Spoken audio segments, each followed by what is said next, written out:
For today's presentation, we will be discussing the Beachhead TAM, nailing the problem, and the customer persona.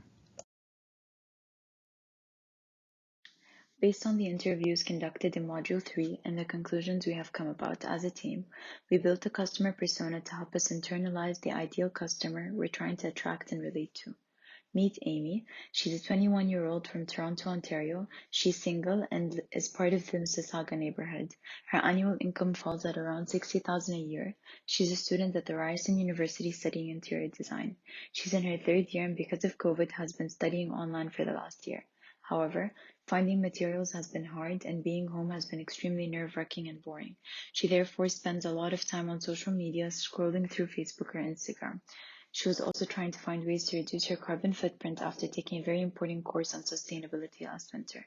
During this time, Amy wants to be able to make extra money by renting out materials that she doesn't use, improve her carbon footprint, and create a positive change in the environment. In doing this, she also hopes to connect with people in her neighborhood so that she can socialize and get more active.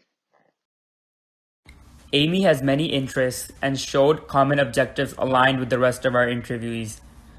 Amy feels as though she is struggling with making friends within her community, overspending, and also struggling to reduce her carbon footprint. With that being said, she would like to connect within her community, rent out and share her items, and make the world a better place. After conducting multiple interviews, it was clear that the common problems shared amongst the group included feeling badly about their consumerism and not knowing who they could borrow and lend use items to, and wanting to have a level of guarantee that their item would come back in good condition. Currently, there are options to either buy an item or rent certain items from other businesses. However, this can become very expensive for items only needed for a one-time use. The common problems found were mentioned by more than 80% of the early adopters, and the problems were also found to impact them on a daily or weekly basis. We used two strategies to calculate our Beachhead TAM, bottom-up and top-down approach. The bottom-up approach takes the total amount of entities in the marketing segment and multiplies it by the revenue per user. In this case, we determined that Kijiji and Facebook Marketplace are two places where groups of individuals that meet our customer persona congregate.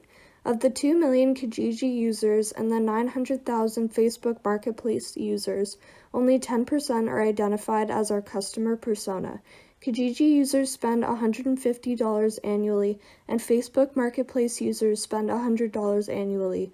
When we multiplied the number of users by the average each spends annually for Kijiji and Facebook, and then added the two totals together, our bottom-up Beachhead total addressable market became $39 million. We used our top-down approach to isolate our end user to estimate our TAM. That being said, our top-down approach Beachhead total addressable market happened to be $33,800,000.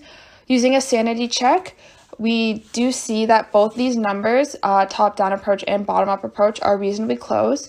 The Beachhead TAMs are an acceptable range from each other, and the number is big enough, so if we only got part of this market, the amount would still make up for all of our efforts.